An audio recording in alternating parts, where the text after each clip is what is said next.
नमस्कार दोस्तों, स्वागत है आपका। आज इस वीडियो में हम हिंदी का एक अध्याय शब्द संपदा के बारे में पढ़ेंगे। ठीक है दोस्तों, तो देखिए शब्द शब्द क्या है? वर्णों के योग से बना कोई ऐसा समूह जिसका एक निश्चित अर्थ होता है, वह शब्द कहलाता है। या फिर वर्णों का सार्थक समूह शब्द कहलाता है। ठीक है दोस्तों, वर्णों के मेल से बना एक ऐसा समूह जिसका कोई अर्थ हो, जिसका सार्थक अर्थ होता है, वह शब्द कहलाता है। ठीक है दोस्तों, इसको हम उदाहरण के तौर पे समझते हैं दोस्तों। जैसे है कलम। कलम, तो देखिए दोस्तों, कलम बना है क धन अ धन ल धन अ धन म धन अ। तो देखिए दोस्तों, वर्णों के योग से जो एक शब्द बना है कलम।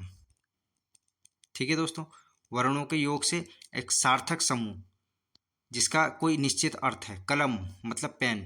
ठीक है दोस्तों, तो ये शब्द कहलाएगा। जैसे दोस्तों रमन है। रमन, रमन कैसे बनाए? वर्णों के योग से र धन अ धन म धन अ धन न धन अ। ठीक है दोस्तों, तो वर्णों के योग से जो सार्थक समूह बनता है वह शब्द कहलाता है, जिसका कोई अर्थ हो। ठीक है दोस्तों, अब इसमें देख लेते हैं शब्दों का वर्गीकरण। देखिए, शब्दों का वर्गीकरण स्रोत, उत्पत्ति या इतिहास के आधार पर है, रचना, व्युत्पत्ति या बनावट के आधार पर है, प्रयोग के आधार पर और अर्थ के आधार पर। ठीक है दोस्तों, अब इसमें देख लेते हैं हम स्रोत, उत्पत्ति या इतिहास के आधार पर। देखिए, जैसे इसके नाम में ही इसका अर्थ छुपा है दोस्तों। स्रोत, इसके स्रोत कहाँ है, इसका ओरिजिन क्या है, इसकी उत्पत्ति कहाँ है, इसका मूल क्या है, या ये कहाँ से आया है, इतिहास। तो शब्दों को उनके स्रोत, उत्पत्ति या इतिहास के आधार पर चार भागों में बांटा गया है। ठीक है, तो इतिहास, स्रोत या उत्पत्ति के आधार पर इसे चार भागों में बांटा गया है शब्दों को। तत्सम शब्द, तद्भव शब्द, देशज शब्द और विदेशज शब्द। ठीक है दोस्तों, एग्जामिनर डायरेक्ट क्वेश्चन पेपर में ये पूछ लेगा, बताइए स्रोत, उत्पत्ति या इतिहास के आधार पर।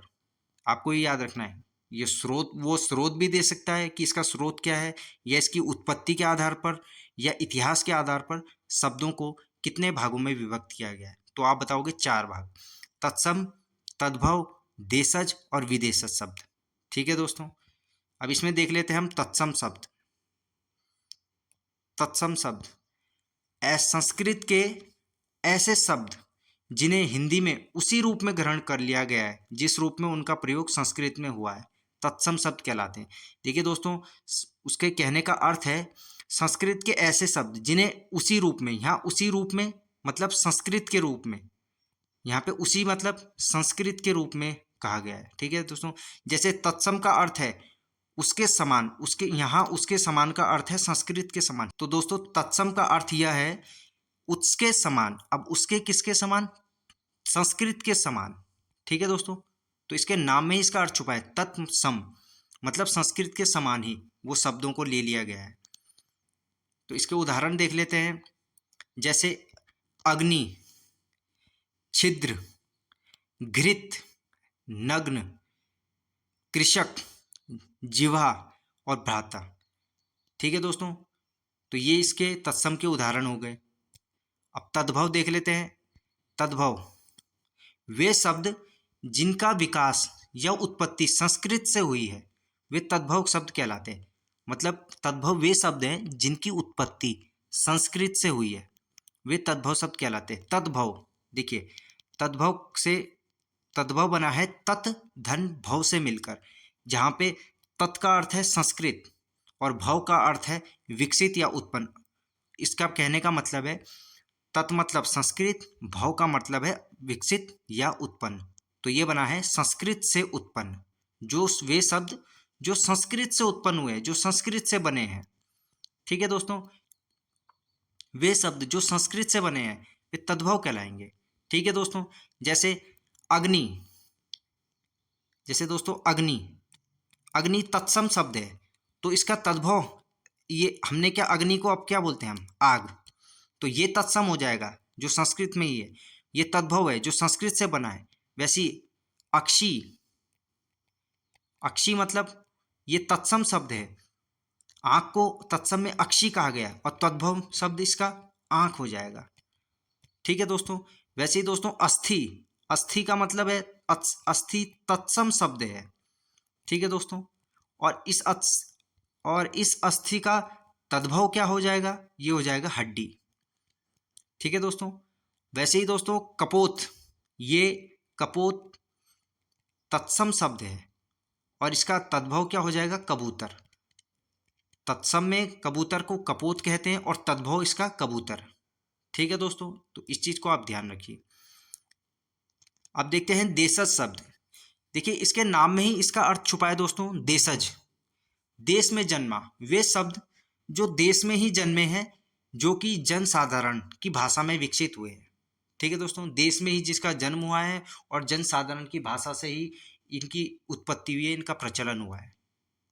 जैसे खिचड़ी, गड़बड़, चिमटा, थैला, धंधा, झोला, ये सब हमारे देशज शब्द हैं। ठीक है। विदेशज शब्द, विदेशज शब्द को आगत शब्द भी बोलते हैं। विदेशज मतलब जो विदेश से आए हैं, आगत मतलब आए हैं बाहर देश से। ठीक है दोस्तों। तो वे शब्द जो विदेशी मूल के हैं या जो दूसरे देश की भाषाओं से आए हैं, विदेशज शब्द कहलाते हैं। इनके नाम में ही इसका अर्थ छुपा है, विदेशज शब्द, विदेशज जो विदेश से एक भाषा से आए हैं, वे शब्द जो विदेशी मूल के हैं, ये जो दूसरे देश की भाषाओं से आए हैं, वे विदेशी शब्द कहलाते हैं। उन्हें विदेशज शब्द बोलते हैं और इन्हें आगत शब्द भी कहते हैं दोस्तों। एग्जामिनर कई बार बोल देता है, बताइए ना, विदेशज शब्द न देकर वो आगत शब्द बोल देगा, तो इसमें आपको कंफ्यूज नहीं होना है। विदेशज और आगत ये दोनों एक ही है। विदेशज मतलब विदेश से आया हुआ, आगत मतलब ये आया हुआ है बाहर से। ठीक है दोस्तों, तो इस चीज़ को ध्यान रखिए। इसके उदाहरण हो जाएंगे जैसे कैंची, बंदूक, कारतूस, कूपन, अचार, आलपिन, तंबाकू। तो ये अचार, आलपिन, तंबाकू ये कैसे हैं, ये पुर्तगाली शब्द है। काजू पुर्तगाली शब्द है, कॉफ़ी पुर्तगाली शब्द है, ये कैंची तुर्की शब्द है। ठीक है दोस्तों, तो इस चीज़ को आपको ध्यान रखना है। अब इसमें एक और देख लेते हैं दोस्तों, संकर शब्द। संकर शब्द क्या है? वैसे अगर एग्जामिनर आपको पूछेगा कि बताइए इतिहास, उत्पत्ति या स्रोत के आधार पर शब्द कितने प्रकार के हैं, तो आप बोलेंगे, आप ऑप्शन लगाएंगे 4 प्रकार के, तत्सम, तद्भव, देशज, विदेशज। ठीक है। तो इसमें हम ये देख लेते हैं ये संकर शब्द। तो संकर शब्द वे शब्द जो दो भिन्न स्रोत की भाषाओं के शब्दों के मेल से बने होते हैं, संकर शब्द कहलाते हैं। मतलब जो दो अलग अलग भाषाओं के जो शब्द हैं उनके मेल से बने होते हैं, वे संकर शब्द कहलाते हैं। जैसे इसके उदाहरण है बेकाबू, बेकाबू। तो देखिए दोस्तों, जो ये बेकाबू है ये शब्द, तो इसमें ये बे है, ये फारसी शब्द है और काबू तुर्की शब्द है।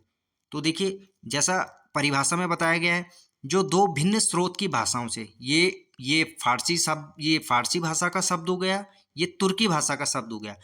तो जो भिन्न स्रोत की भाषाओं के योग से जो शब्द बनता है वे संकर शब्द कहलाता है। जैसे बेकाबू, और आप देख लेंगे बेसहारा, बे फारसी शब्द है, सहारा हिंदी शब्द है। ये फारसी भाषा का शब्द है, ये हिंदी भाषा का शब्द है। तो भिन्न स्रोत की भाषाओं के योग से जो ये बना है यह संकर शब्द कहलाएगा। ठीक है दोस्तों। जैसे बे फारसी शब्द है, सहारा हिंदी शब्द है, इन दोनों को मिलाकर बना है बेसहारा, ये हो जाएगा संकर शब्द। वैसे ही बेदखल, तहसीलदार, देखिए तहसील अरबी शब्द है, दार फारसी शब्द है, तो इसके योग से जो ये तहसीलदार बना है यह संकर शब्द कहलाएगा। ठीक है दोस्तों, दो भिन्न स्रोत की भाषाओं के योग से बना जो शब्द है यह संकर शब्द कहलाएगा। आगे देखते हैं। अब आएगा रचना, व्युत्पत्ति या बनावट के आधार पर। तो देखिए दोस्तों, अब देख लेते हैं रचना, व्युत्पत्ति या बनावट के आधार पर। दोस्तों मैं आपको एक चीज़ बताना चाहता हूँ, यहाँ पे जो ये व्युत्पत्ति शब्द है और जो ऊपर उत्पत्ति शब्द दिया था, इसमें आप थोड़ा डिफरेंस देख लीजिए। ऊपर यदि एग्जामिनर आपको इन दो शब्दों में आपको कंफ्यूज कर सकता है, देखिए उत्पत्ति और व्युत्पत्ति, यदि एग्जामिनर आपसे क्वेश्चन पेपर में पूछ लेता है बताइए उत्पत्ति के आधार पर शब्दों के भेद, तो आप बोलेंगे 4 भेद हैं। कौन कौन से हैं? तत्सम, तद्भव, देशज और विदेशज। तो ये हो गए उत्पत्ति के आधार पर 4 भेद शब्द के। यदि वो पूछेगा व्युत्पत्ति के आधार पर, तो व्युत्पत्ति के आधार पर शब्दों के 3 भेद हैं। ठीक है दोस्तों, तो इस शब्द में आप कंफ्यूज मत होना। उत्पत्ति मतलब उसके मूल क्या है। उत्पत्ति का मतलब होता है किसी भी चीज का मूल, इसका स्रोत क्या है, इसका मूल क्या है, इसका स्रोत क्या है, इसकी उत्पत्ति कहाँ से हुई है। तो व्युत्पत्ति क्या है? किसी शब्द में किस धातु का प्रयोग हुआ है, उसमें कौन सा उपसर्ग है, कौन सा प्रत्यय है, तो उसका जो अध्ययन है वो व्युत्पत्ति कहलाता है। ठीक है दोस्तों, तो इस चीज को आप याद रखिए।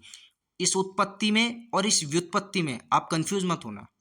ठीक है दोस्तों, तो रचना, व्युत्पत्ति या बनावट के आधार पर शब्दों के 3 भेद हैं। ठीक है, इसमें देख लेते हैं। व्युत्पत्ति, रचना, व्युत्पत्ति और बनावट के आधार पर शब्दों को 3 भागों में बांटा गया है। सबसे पहला है रूढ़ शब्द, उसके बाद है यौगिक शब्द, उसके बाद है योग रूढ़ शब्द। तो देखते हैं इसमें रूढ़ शब्द। वे शब्द, रूढ़ शब्द क्या है? वे शब्द जो किसी दूसरे शब्द या शब्दांश के योग से ना बने हों और अपने आप में पूर्ण हो, रूढ़ शब्द कहलाते हैं। इसके कहने का अर्थ है दोस्तों, रूढ़ शब्द वे शब्द हैं जो किसी दूसरे शब्द या शब्दांश के योग से नहीं बने, वे अपने आप में पूर्ण हैं, वही रूढ़ शब्द कहलाते हैं। और देखिए दोस्तों, जो रूढ़ शब्द होते हैं इनके सार्थक खंड नहीं किए जा सकते। ठीक है, तो इसे एग्जाम्पल से देख लेते हैं। जैसे आज,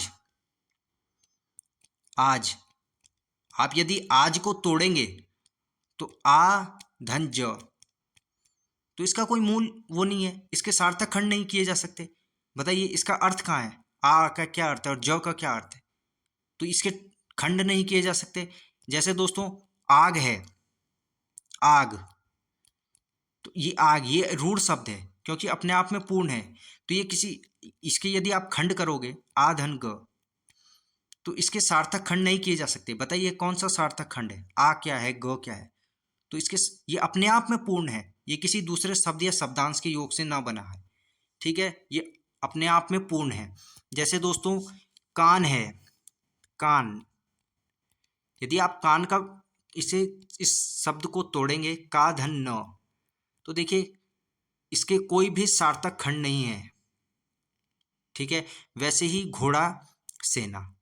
ठीक है दोस्तों, इस चीज को आप याद रखिए। और रूढ़ शब्द को ही मूल शब्द भी कहते हैं।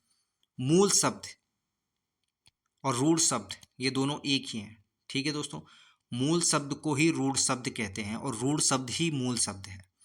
ठीक है, अब देख लेते हैं इसमें यौगिक शब्द। यौगिक शब्द, यौगिक शब्द वे शब्द हैं जो मूल शब्दों या शब्दांशों के योग से बने हैं, यौगिक शब्द कहलाते हैं। यौगिक शब्द क्या है? जो 2 मूल शब्दों से बने हैं या शब्दांशों के योग से बने हैं, वे यौगिक शब्द कहलाते हैं। जैसे उदाहरण से देख लेते हैं दोस्तों, विद्यालय, तो यहां पे दिया है विद्या धन आलय। अब देखिए दोस्तों, विद्या एक अलग मूल शब्द है और आलय एक अलग मूल शब्द है। जब ये दोनों मिले तो इनसे जो यौगिक बना वो है विद्यालय। ठीक है दोस्तों, विद्या अलग मूल, विद्या एक मूल शब्द है, आलय एक मूल शब्द है। तो और जो इनके संयोग से बना, इनके मेल से बना, वह है यौगिक शब्द। वैसे ही दोस्तों काली मिर्च, काली धन मिर्च, तो देखिए दोस्तों काली एक मूल शब्द है जिसके खंड नहीं किए जा सकते, मिर्च एक मूल शब्द है जिसके खंड नहीं किए जा सकते। और परिभाषा के अनुसार जब इनका योग होगा तो ये बनाएंगे काली मिर्च, जो कि एक यौगिक शब्द कहलाएगा, जो किसी, जो 2 मूल शब्दों के योग से बना है। ठीक है दोस्तों, वैसे ही यहाँ पे शब्दांशों का किस चीज के लिए प्रयोग किया है? शब्दांशों को क्या बोलते हैं? उपसर्ग या प्रत्यय। ठीक है दोस्तों, शब्दांश मतलब उपसर्ग या प्रत्यय से है। वैसे जैसे यहाँ पे दिया है एक उदाहरण, अतिवृष्टि, तो अति धन वृष्टि। तो देखिए दोस्तों, जो यहाँ पे अति है ये हो गया उपसर्ग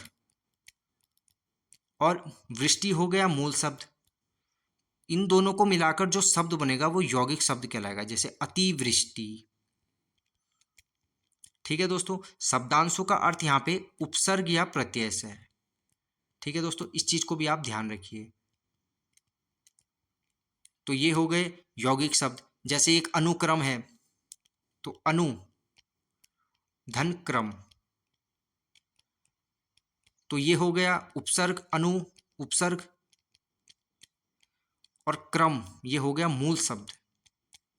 तो इन दोनों के योग से जो शब्द बना है अनुक्रम, यह कहलाएगा आपका यौगिक शब्द।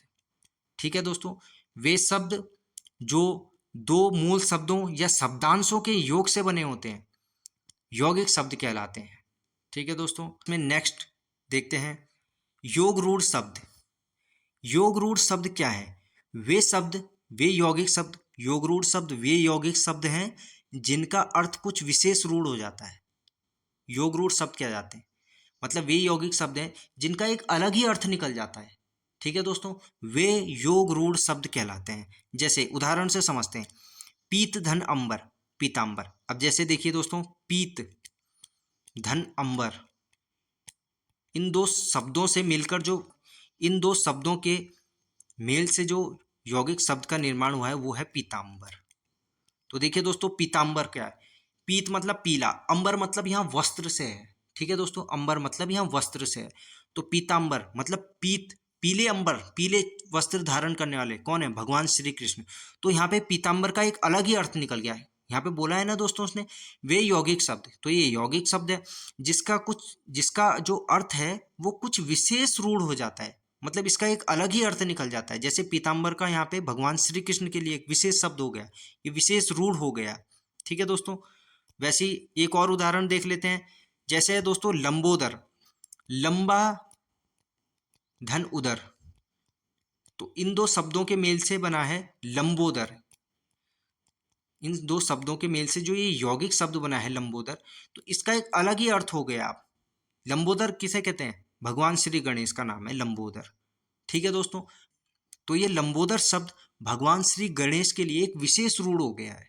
ठीक है दोस्तों, तो इस चीज को आप याद रखिए। उसके बाद आ जाता है दोस्तों प्रयोग के आधार पर। प्रयोग के आधार पर शब्द के भेद। देखिए, प्रयोग के आधार पर शब्द के दो प्रकार हैं। ठीक है, प्रयोग के आधार पर शब्द दो प्रकार के हैं, जिसमें है विकारी शब्द और अविकारी शब्द।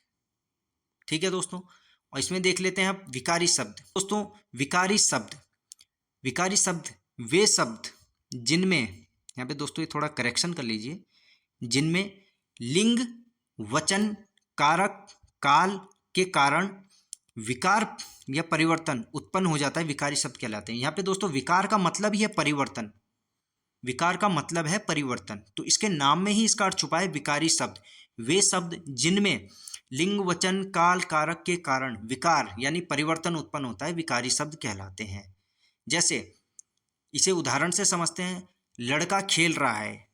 ठीक है, अब लड़की, दोस्तों यहाँ पे थोड़ा करेक्शन कर लीजिए, लड़की खेल रही है। तो देखिए दोस्तों, इसमें लिंग के कारण परिवर्तन हुआ है। देखिए दोस्तों, जब लड़का खेल रहा है तो ये हो गया है पुल्लिंग, और जब लड़की खेल रही है तो ये हो गया स्त्रीलिंग। तो लिंग के कारण इसमें परिवर्तन हो गया। अब देखिए दोस्तों, जैसे बच्चा खेल रहा है तो एक वचन है, बच्चे खेल रहे हैं तो ये बहुवचन में आ गया है। ठीक है, तो इसमें परिवर्तन हो गया वाक्य में। जैसे दोस्तों रमेश ने एक पत्र लिखा।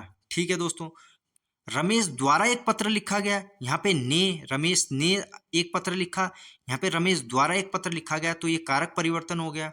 वैसे ही दोस्तों मुकेश विद्यालय जाता है। ठीक है दोस्तों, मुकेश विद्यालय जाता है, मुकेश विद्यालय गया, तो ये वर्तमान हो गया, मुकेश विद्यालय जाता है, और ये भूतकाल में आ गया तो काल में परिवर्तन हो गया।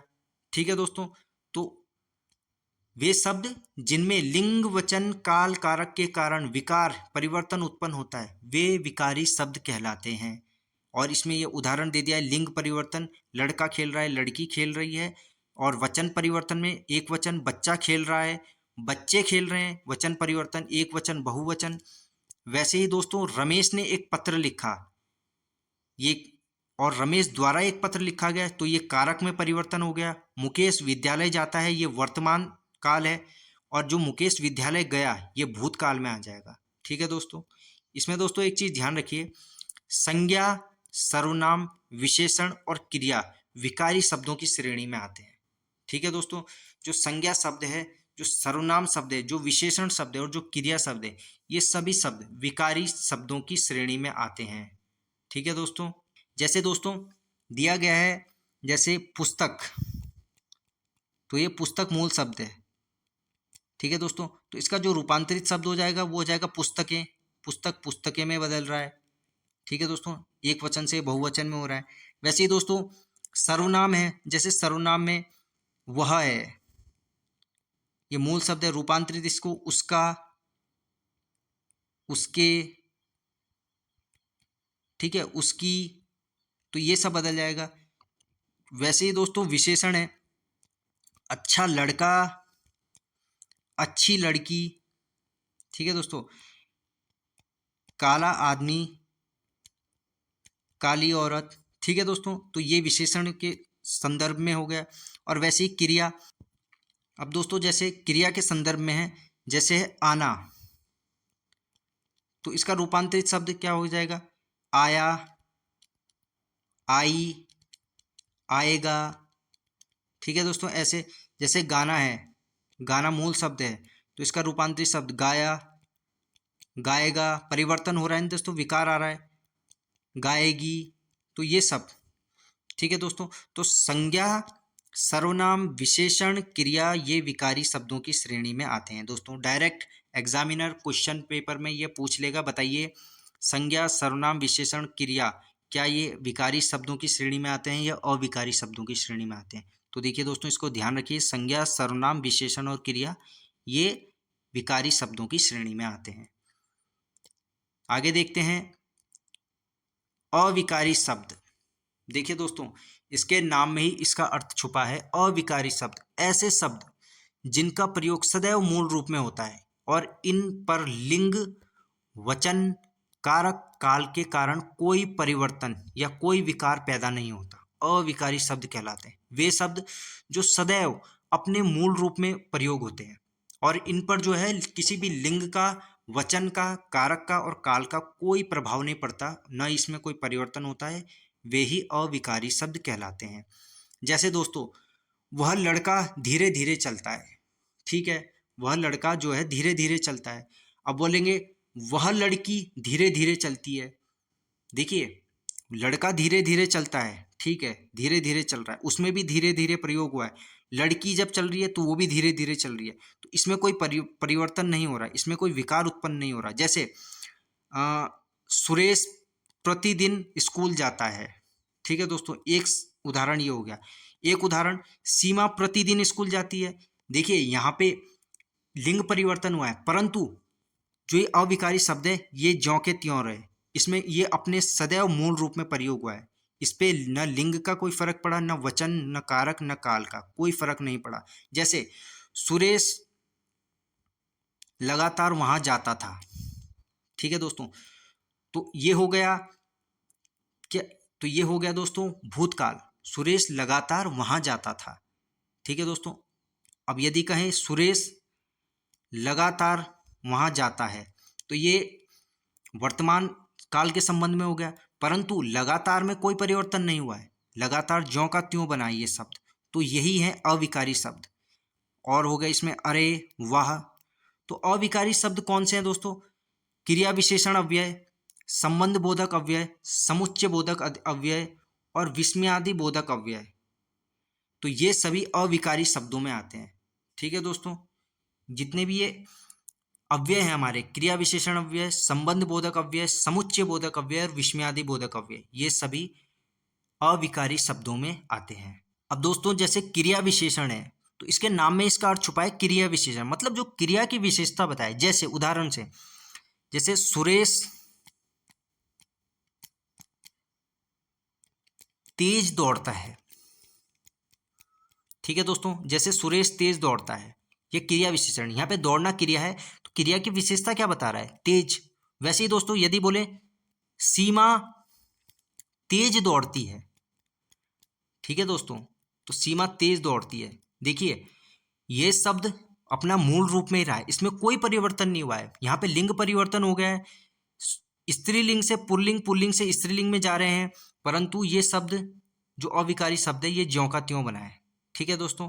वैसे ही दोस्तों संबंध बोधक अव्यय देख लेते हैं। संबंध बोधक अव्यय जैसे वह उसके साथ रहता है।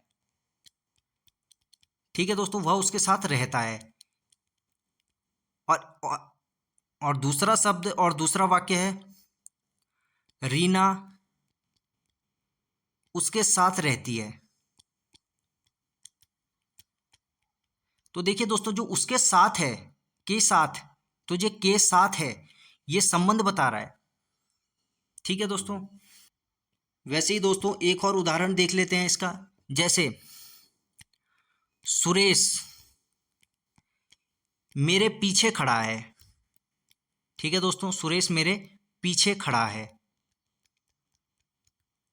और एक दूसरा वाक्य है जैसे रीता मेरे पीछे खड़ी है। ठीक है दोस्तों। तो यहाँ पे देखिए दोस्तों, ये पुल्लिंग है, ये स्त्रीलिंग है। तो पीछे जो है, ये जो संबंध बोधक अव्यय है, इसमें कोई परिवर्तन नहीं हुआ है। तो यही अविकारी शब्द है। ठीक है दोस्तों। नेक्स्ट है जो समुच्चय बोधक अव्यय। जैसे रमेश आया, रमेश आया इसलिए मैं चला गया, मैं चला गया। वहीं दूसरा वाक्य देखें तो रीना आई इसलिए सुरेखा चली गई।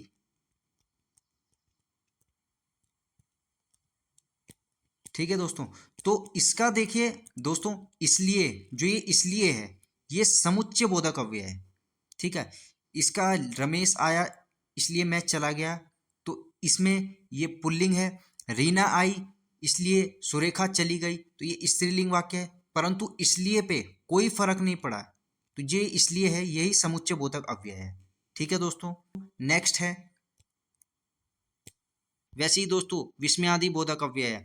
तो दोस्तों विस्मयादि बोधक अव्यय, तो इसके उदाहरण है दोस्तों जैसे अरे सुनते हो, तो ये हो गया एक उदाहरण। और दूसरा उदाहरण अरे सुनती हो। तो देखिए दोस्तों स्त्रीलिंग पुल्लिंग का भाव है ना, परंतु इसमें अरे शब्द में कोई फर्क नहीं पड़ा है। ये दोनों वाक्यों में एक समान रूप से प्रयोग हुआ है, इसमें कोई विकार परिवर्तन नहीं हुआ है। ठीक है। तो यही अविकारी शब्द कहलाते हैं। ठीक है दोस्तों, तो इस चीज को याद रखिए। आगे देखते हैं। तो देखिए दोस्तों अर्थ के आधार पर शब्द के चार भेद हैं, जो हैं एकार्थी शब्द, अनेकार्थी शब्द, पर्यायवाची शब्द और विपरीतार्थक शब्द, या जिन्हें विलोम शब्द भी कहते हैं। ठीक है दोस्तों। तो इसमें देख लेते हैं एकार्थी शब्द। एकार्थी शब्द क्या है, इसके नाम में ही जैसे इसका अर्थ निकल रहा है। एकार्थी शब्द ऐसे शब्द जिनका केवल एक ही अर्थ होता है, वे एकार्थी शब्द कहलाते हैं दोस्तों। ठीक है दोस्तों। जिनका सिर्फ एक अर्थ होता है वे ही एकार्थी शब्द हैं। जैसे हिमालय, हिमालय सिर्फ हिमालय ही है, हिमालय जैसा और कोई दूसरा नहीं है, हिमालय एक ही है। वैसे ही दोस्तों एवरेस्ट, एवरेस्ट अपने आप में एक है, उसके अलावा और कोई नहीं है। इसका एक ही अर्थ है कि एवरेस्ट, एवरेस्ट चोटी है। ठीक है दोस्तों। वैसे ही दोस्तों आदर, आदर करना किसी का, आदर मतलब सम्मान, आदर करना, आदर का एक ही मतलब है सम्मान करना, किसी को इज्जत देना, आदर। इसका कोई और दूसरा अर्थ नहीं होता। वैसे ही दोस्तों नमक, नमक का अर्थ नमक है, नमक मतलब नमक ही होता है। नमक का मतलब आप और तो कुछ बोल नहीं सकते, नमक का मतलब नमक है। बच्चा मतलब बच्चा है। दिल्ली, जैसे किसी जगह का नाम दिल्ली, अब दिल्ली दिल्ली है, दिल्ली जैसा और कोई है नहीं, दिल्ली अपने आप में एक है। ठीक है। वैसे ही दोस्तों जैसे रूस, किसी देश का नाम रूस, रूस जैसा रूस ही है, रूस ही है। रूस, रूस का मतलब रूस ही है और कोई नहीं है। तो दोस्तों एक ही अर्थ है जिनका। ठीक है दोस्तों, वे एकार्थी शब्द कहलाते हैं। वैसे ही दोस्तों अनेकार्थी शब्द, इसके नाम में ही इसका अर्थ छुपा है दोस्तों, अनेकार्थी, यानी कि अनेक अर्थ।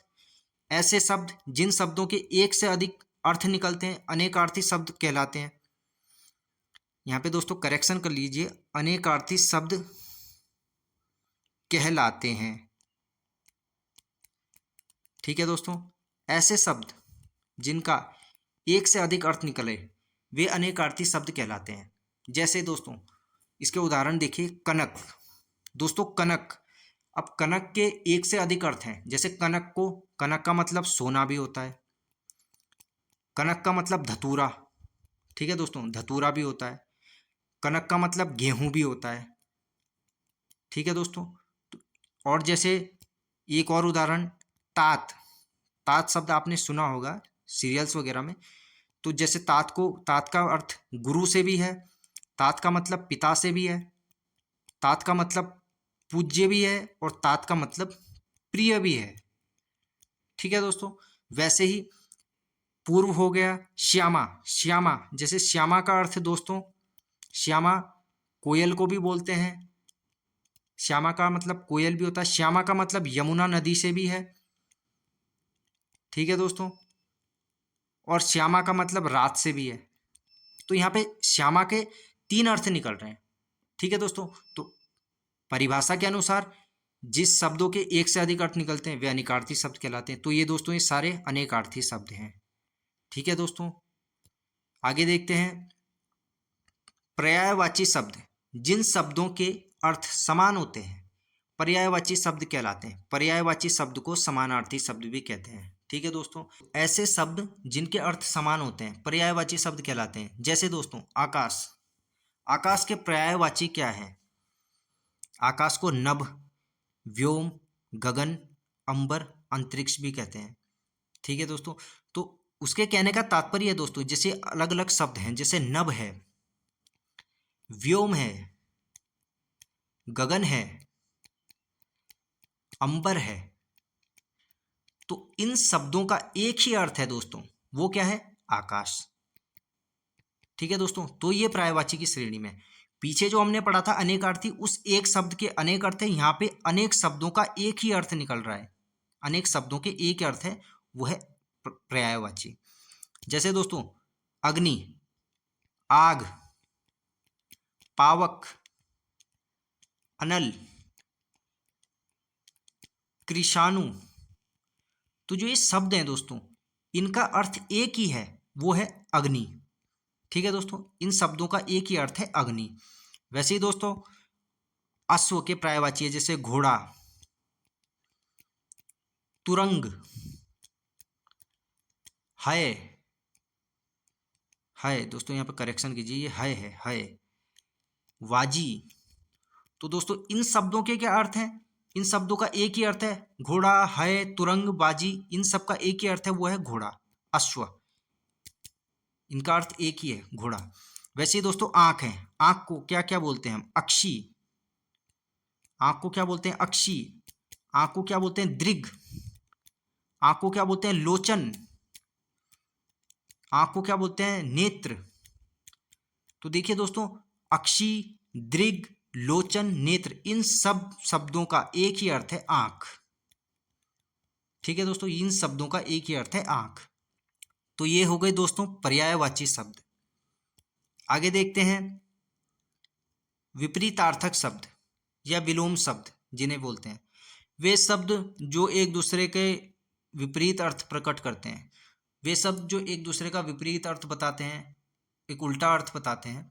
ठीक है दोस्तों, विपरीतार्थक शब्द कहलाते हैं। इसके नाम में इनका अर्थ छुपा है दोस्तों, विपरीत मतलब एक दूसरे के विपरीत अर्थ देना, एक दूसरे का उल्टा अर्थ प्रकट करना। जैसे दोस्तों एक दूसरे के विपरीत अर्थ बताना। जैसे दोस्तों अच्छा, अच्छा का विपरीत क्या है? बुरा। अब जैसे दोस्तों दिन का विपरीत क्या है? रात। वैसे ही दोस्तों अंतर्मुखी। अंतर्मुखी, अंतर्मुखी का विपरीत क्या होगा दोस्तों? बहिर्मुखी। ठीक है दोस्तों, वैसे ही दोस्तों आदि मतलब शुरुआत, अंत इसका विलोम शब्द। जैसे ऊंचा, ऊंचा का विलोम शब्द उल्टा इसका नीचा। ठीक है दोस्तों, तो दोस्तों ये था हिंदी का शब्द संपदा अध्याय। तो दोस्तों मिलते हैं नेक्स्ट वीडियो में। Thank you.